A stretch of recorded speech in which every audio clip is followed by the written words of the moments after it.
Hey, Apple Canyon. Cool. I am going to share my screen. This is the dude from Uncensored, Sean Cottrell.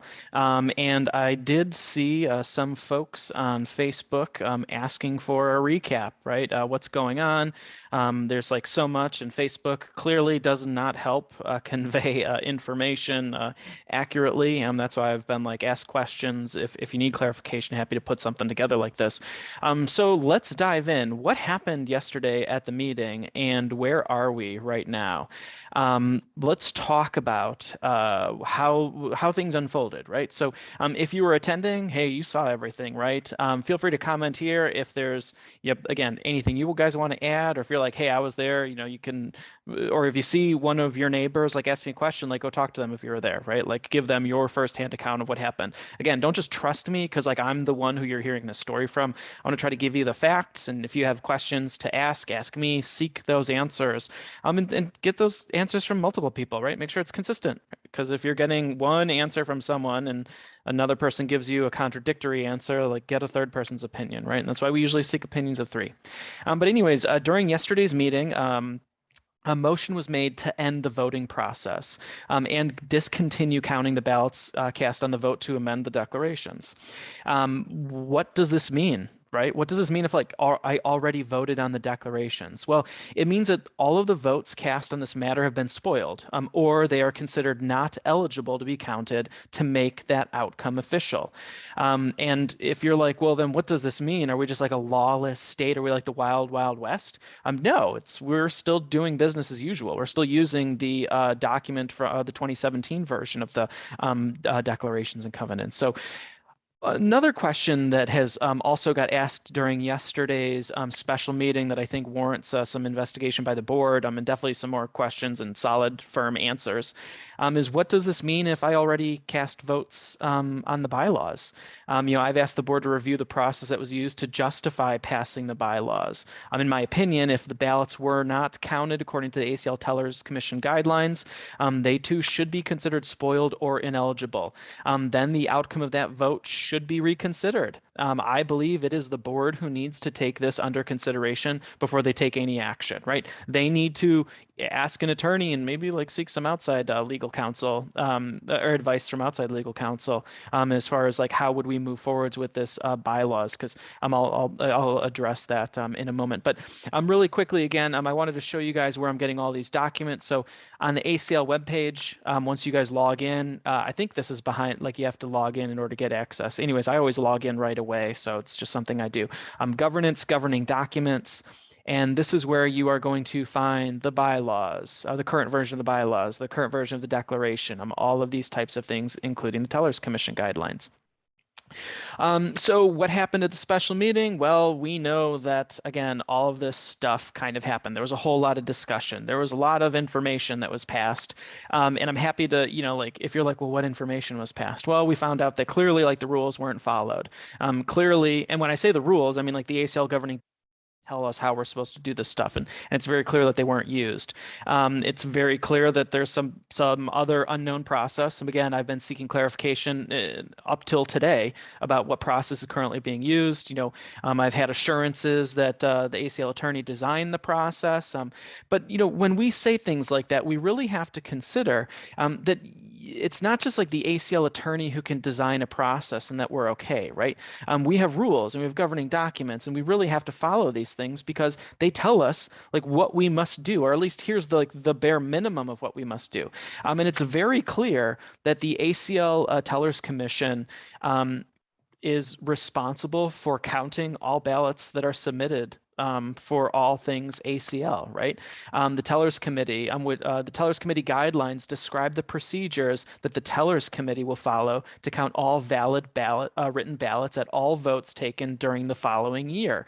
So it's very clear that that did not happen with the vote on the declaration, and that's most of the reason why that vote on the declaration has been stopped, and all those votes that have been cast so far do not count, right? So it's not like we're going to take those 900, because there were 900 to 400, yes versus no, it's not like, oh, well, more people voted like affirmative, right? No, we didn't get that 2/3 supermajority that they were currently going after under the process designed by Key and Costello. And another important note here is that all actions during the totaling of ballots, during counting ballots, during votes, during the election and everything. Oops, I didn't mean to highlight everything. All action shall be taken in such a manner, and I'll actually make this bigger so you guys can see it. All actions shall be taken in such a manner that the vote of any voting member shall not be disclosed to anyone, including the members of the tellers committee. Well, it was acknowledged during yesterday's meeting that Sean Nordley is the one who opened up those ballots. Those ballots were not presented to the tellers committee. In fact, the tellers committee has yet to engage with the process to count the ballots on the amended declaration. So it's kind of like, well, like how can we trust that process? And that's why we have processes, right? We need transparency and consistency, and that's why we write things down and we make sure the language is very clear so that those who come behind us can make sure that those things are followed through on. So let's get back to the PowerPoint, right? So what happened at the special meeting, the voting members? Well, again, it's pretty clear that the vote for the declaration is over. All those votes have been spoiled. So if we're going to move forwards with a new version of this document, there may have to be another vote of the members. I'll cover that in my next few slides. But first, I think it's really critical, before I talk about potential next steps, is to really identify how we got here, right? And I know that there were some comments, and I'm going to address those in this presentation, that were made at the special meeting about my involvement in this process. I think it was alluded to, I came in too late in the game, and I shouldn't have stopped this. I shouldn't have called out that this process was not being followed. And I do really want to address that because I think it's important for you guys to understand what my background is, and what people were doing. I mean, I think it's better late than never is sort of like especially in this type of situation. So I'm not sure if that was like a criticism or what it was, but I'm definitely going to speak to it before this presentation is over. So we know that there was a semi-transparent process for getting to the point where we were. Last year, we know that there were plenty of town hall meetings, which, there were some questions asked during those meetings, but they weren't captured in the minutes, right? I asked questions during those special meetings of the voting members this year. In April and May, I asked questions about the process, but those weren't captured in the minutes. So I actually can't show you the minutes where I actually asked those questions. So if you ask questions, I'd be curious if those questions were also captured in the minutes. And my questions were on the same questions that I'm going to talk with you guys today about quorum and how to continue this meeting. Like, why is this meeting never ending? So I didn't get answers to those questions in April and May that I asked during those meetings, and so I started emailing the general manager.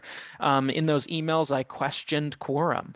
It did seem to me that Sean misunderstood like what the concept of quorum was within our governing documents, but then he did proceed to respond in the affirmative, and he indicated that he understood.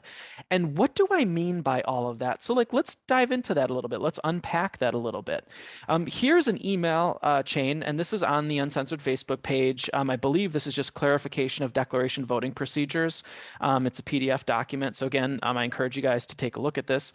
But I wrote to him in June. Sorry, this is the first email. 9 o'clock in the morning on June 10th, I said, Sean, on a separate subject, and this is the one I talked about in that video on quorum, I think it was the tellers committee. Actually, I probably talked about this in every video, because again, like I'm seeking clarification, understanding. Like to me, it seems like something wrong is happening, and so I want to understand like why it seems like it's wrong, right? I mean, see something, say something. Again, like I don't think this is like nefarious. It's like, hey, why are we doing stuff like this? Because to me, it seems like it's out of place.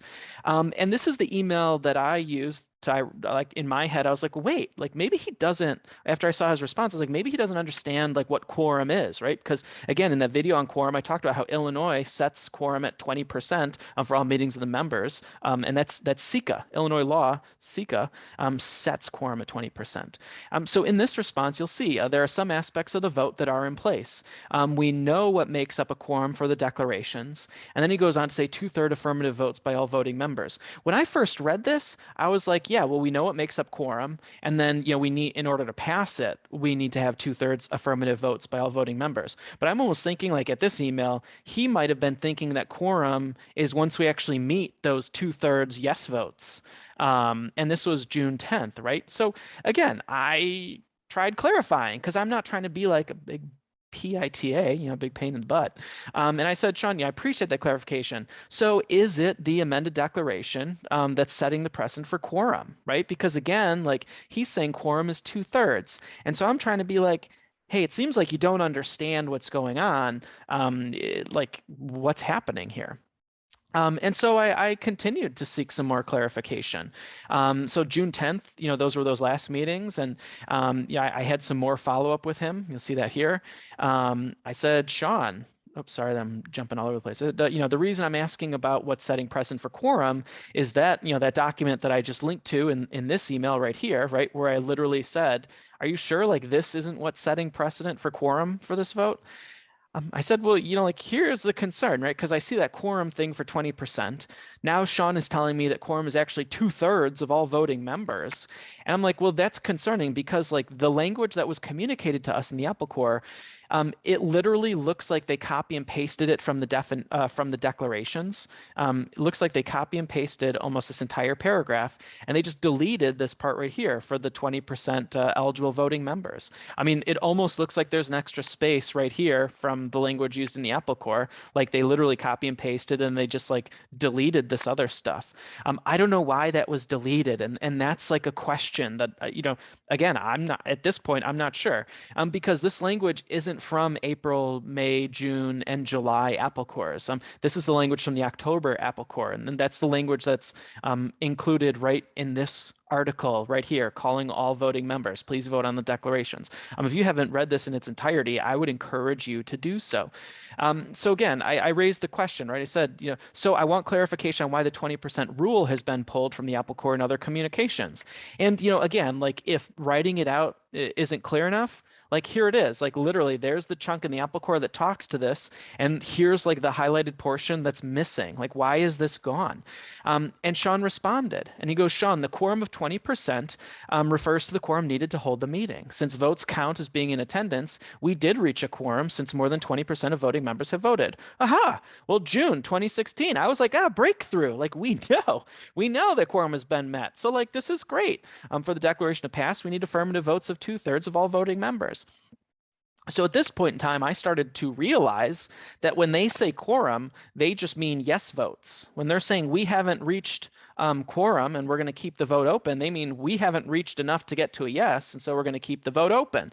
And that's concerning to me because any organization who's saying, hey, we need your vote, shouldn't be saying, hey, we need your vote, and it needs to be a yes vote. Like that's like, wait a minute, like you guys can't be saying that. And I talk about that sort of stuff. I think it was in that quorum video or the Teller's video. Again, trying to help piece these things together for you. So again, back in June, we knew that quorum had been met. As of that, well, at this point in time, he goes, since more than 20%. So I didn't know actually like at what point in time quorum had been met. So let me dive back into the presentation, do a quick time check. I'm at 10 minutes, so I'm really gonna try to hurry up and get back to all this stuff. So again, I talked with Sean, right, and he like confirmed, right? He indicated that he misunderstood what quorum was, and then he responded in the affirmative, and he indicated in like that last email that I just showed, he understood that it was 20%, and that's what quorum was for the meeting of the members.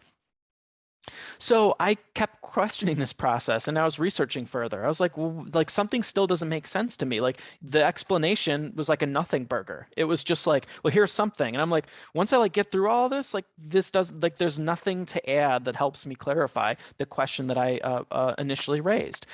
So at that point, I was sitting in on some of those budget committee meetings. And during one of the budget committee meetings, I believe Steve Borst, who's the treasurer for ACL, he's also a board member. He made a comment that, hey, ACL is always looking for volunteers. You can go to the office and get a application to join, one of the committees or even to join budget. And I was like, well, I'm going to use this as an opportunity. So I literally walked to the office from like where we were meeting, got the application, went back, filled it out, walked it back, handed it in, and I was told like, yep, I'll get that email communication, all that stuff, right? And I wanted to do that just so I could get clarification because I was like, well, I've been asking Sean, I'm not sure like how to get a hold of whoever like to get this clarification. It seems like Sean doesn't know it or just isn't willing to provide it. I don't know what that is, but to me, I just know that I'm not getting it. So I was like, well, let me join legal and start asking those questions because they're the ones who are behind like all of the changes, and they're the ones who are meeting to figure out how we could get more people to vote on this so that we can, bring the vote to a close, right? That's the language that I use. I want to bring a vote to a close. I don't want a yes vote. I don't want a no vote. If the rules say that we need votes from all of my neighbors, I want all of my neighbors to vote. So we know how most of you feel on this sort of stuff after you've been properly educated on it. So I joined the ACL legal team, and that's when, I didn't really get any clarification. I asked a whole bunch of questions. It was very contentious. I almost felt like I was being interrogated in some of those meetings. And I'm happy to share about some of that. Feel free to ask. But it really felt like I was in the hot seat, and I'm the one coming in and saying like, hey, why are we doing it like this? And it's like, well, there's no reason. Like we were told that our attorney said it was okay. And I was like, but it seems like it's outside of the bounds of like, how we told all of our members that we would govern ourselves in our governing documents. And there was never like any sort of satisfactory response. There's nothing burger, nothing burger, nothing burger. And so I kept at it. And in October 12th, we got an email, or actually, right after one of the meetings of the ACL Legal Commission, I was asked to document all of my questions. And so you guys can check this out. It's the ACL Legal Commission questions, Keith Jones. It's a document that I just posted to the Uncensored page. And this is a document where if you go to the bottom, you'll see on October 5th, I asked these questions. I said, I had questions about the reserved properties, like why is the current vote to add a property to the scheme of the amended declarations being conducted outside the requirements set forth in Section 3, right? So I have issues with reserve properties. I've got issues with general provisions, right? With this issue of quorum. What's the target membership number for quorum?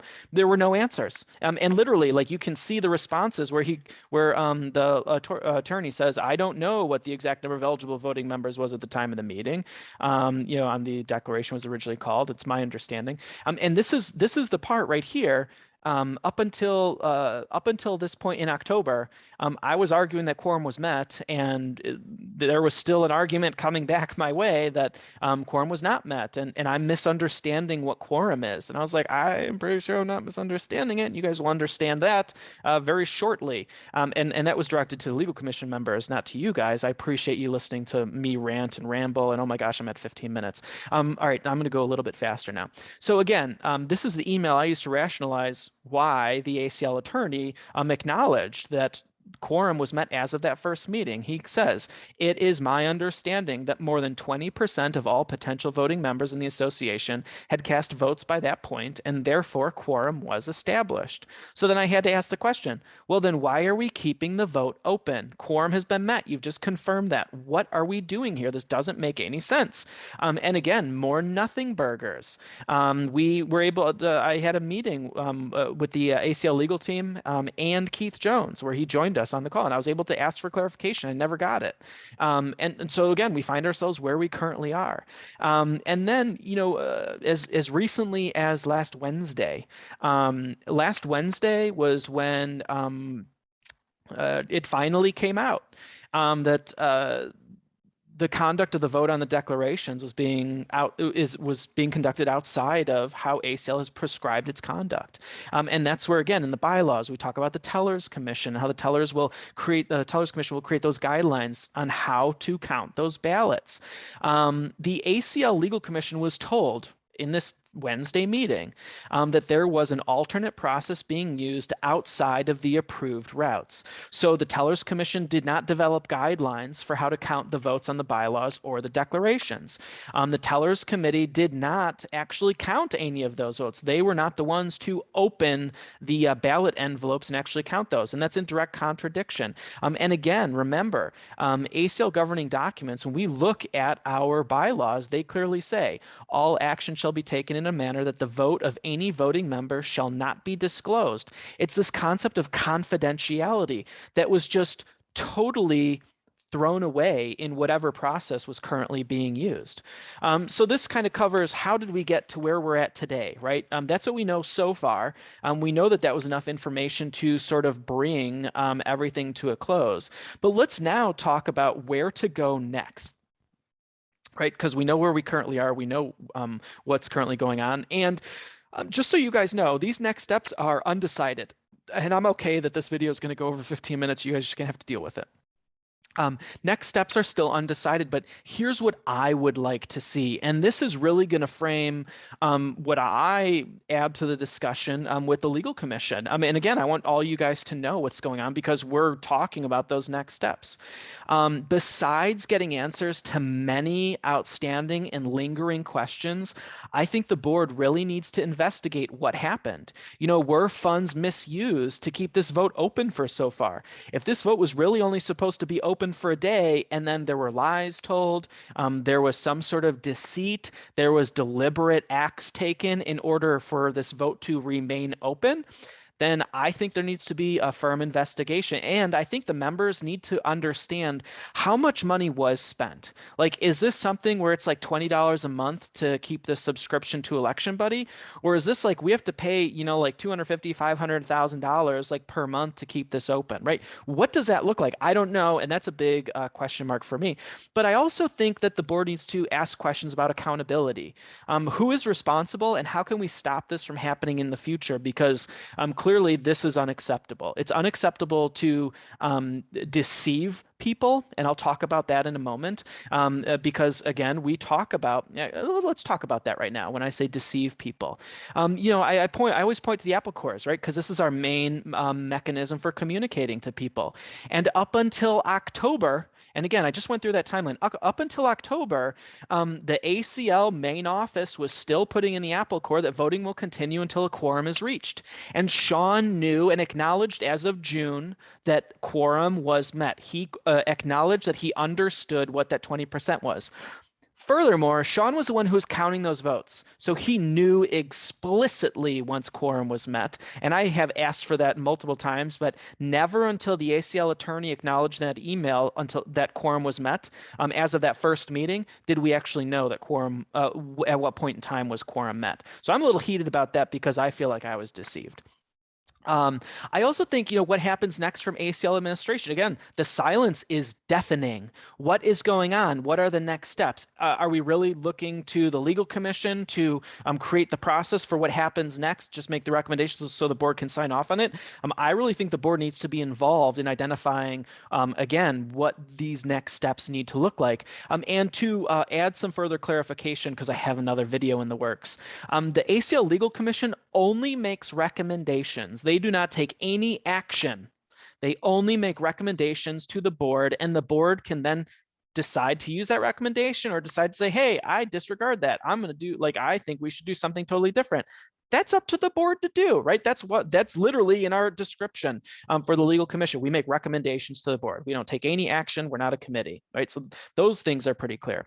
And again, I want to make sure that future generations don't have to go through this. And that's why I want this first step to happen. Next is things that the legal commission can work on, right? I think the legal commission needs to move forwards with crafting updated documents that satisfy any outstanding legal conflicts or discrepancies. I want to make sure the existing versions of our governing documents are sound legally. And I don't mean taking those draft documents and doctoring them up so that they're sound legally. I mean, we go with our current documents, our current declarations, and the current bylaws, because I believe that vote was also conducted improperly, but I believe that's also something that the board is or will be looking into. I really think that we can do a better job. I want to make sure that the existing versions of our governing documents are as good as they can be. And don't worry, I will, that thing about the comment at yesterday's meeting is still in the back of my head. I also want to make sure that we notify, I want to make sure I want to notify the membership of what changes were needed to bring the documents into compliance, right? And what effect that will have on them as property owners. I think that's only fair. If we're making changes and it means that it's easier to increase dues, I think that needs to be articulated. I do not believe that to be the case at this point in time, but I actually have not gone through and done a full legal analysis of this document because up until this point, I've just been concerned that the process has not been being followed. But I really think that we could do a better job with these documents. And I'll also say that the documents identify processes that should be used that weren't used in this current process. So I don't know how we would even trust using those documents as a next step. And I'll talk to that a little bit. So again, want to notify membership of what changes in order to bring those documents to legal compliance and what impact or effect that may have on the entirety of the membership. I further want to make sure that if our neighbors voted on things that they wanted, and this is a concept too that I see in governing documents, right? There's wants and there's needs, right? Needs would be, well, what do we need to do to bring this to a sound legal footing? And then like those nice to haves, those wants would be like, what are those things that potentially could make our community much better?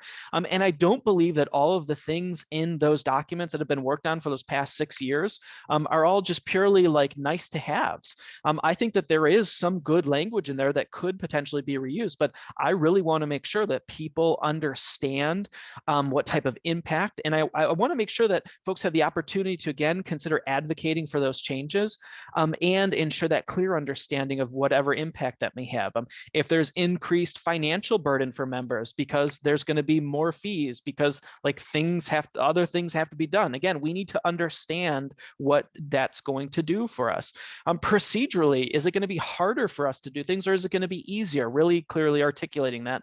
And then penalties, right? Like these are the top 3 things that I'm concerned about when I'm thinking like if I had to communicate out to everybody. But I think like there needs to be ingrained process, right? And an engagement process with the membership to make sure that they are up to speed, they understand what's happening. And I don't think I should just be communicating that because I'm a member and I happen to be on the legal commission. I think that has to be a video that comes out or something from Apple Canyon Lake, from the property owner association office, from the management, from the board, right? Like someone in a position of leadership, please speak up. I'm glad that we took these steps that we did yesterday, but what the heck are we doing next, right? Where is that accountability? It's so frustrating to be in this position, and like I understand it. It's so murky, and I share that. I share that concern. I share that that stress with you guys. But again, like I think we can work together, and I think we can get these documents to that next step. And to clarify, why did I push so hard for this process? I alluded to this on some of those previous slides. I truly believe that the documents that were presented to the voting members could be substantially better. I'm happy to articulate all of those reasons explicitly, but I'd ask you just to trust me at this point in time that I think that the documents that you saw and that you were okay with if you voted yes, I think those could be better. I always think that there's something, things can be better, but at some point you don't want perfection to impede progress, right? And so we also have to recognize that. I believe more steps can be taken to better engage and inform the membership. That's pretty clear. I felt like up until this point in time, it was very difficult for me to be informed, and there was a lot of trust, right? And this is a question that came out in yesterday's meeting, right? I believe it was phrased like, why didn't I step up last year when these things are being decided on? Why didn't I step up during the town hall process? And unfortunately, I couldn't make all of those. I did watch some of the recordings. And I'd implore you to watch some of those recordings of the town hall videos as well. I'll actually show you where you can find those in case you're asking a question. So on the ACL website, if you go to governance and you click on town hall, and actually it was just on the left-hand side. I just want to make it easy for you guys. You'll see town hall over here. We have all of these minutes from those 4 town hall meetings. There's recordings of them. We got the footage, we've got these questions and things like that. But I'll acknowledge I heard questions asked during those town hall meetings that I've never seen answers to. And to me, that's not transparency. That's me deliberately not providing clarification. If someone raises the question, they deserve to have an answer, and they deserve to get that answer timely. And I think that's something critical that we can all work towards. So I had a lot of trust in this process. I've been a property owner for more than the past 5 or 6 years. So knowing that people were working on this stuff and I thought things were going well, And I was not living in the state. And I'll talk about that in a moment, right? So yeah, I had a lot of trust in the people. I looked at the backgrounds of the people that we elected to be on the board, and again, like I know neighbors who are on the board, and again, that it helps understand that there's trust. But then at some point, you're like, well, I was trusting in this process until a certain point. Again, I acknowledge that there were those attempts to engage. Town hall videos show more questions asked than ever get answered. So I'd be untrusting if someone told me this was a fully transparent process up until this point in time. And my legitimate concern only really formed this year when I did not receive answers as to why the vote appeared to be conducted outside of those ACL norms. For as early as April, May, June, I was asking those questions like, well, like, haven't we met quorum? Like, is there a misunderstanding? Maybe I can help educate people, because that's what I do. That's actually part of my day job. I really haven't been paying attention. The comment as far as why I wasn't engaged last year, unfortunately, or I guess fortunately, for a majority of the last 3.5 years, I've been working as a federal policy analyst with the federal government. I work on national privacy policy. I was focused in the educational arena. And that means that my team had to deal with the census that happened last year. You guys might have forgot about that. But census has to interact with colleges and universities. And I was on a team that was developing marketing materials to help colleges and universities understand their roles in conducting the US Census with regard for federal student privacy requirements. But I also was working to respond to the COVID crisis with schools across the country.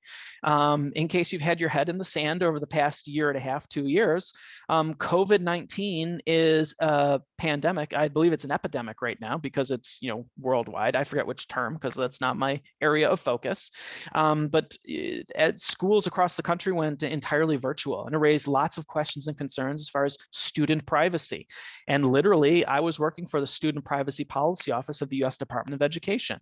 You can Google my name and you can see webinars that I put on with the Chief Privacy Officer from the Department of Education and from members of the U.S. Census Bureau around census at the beginning of last year.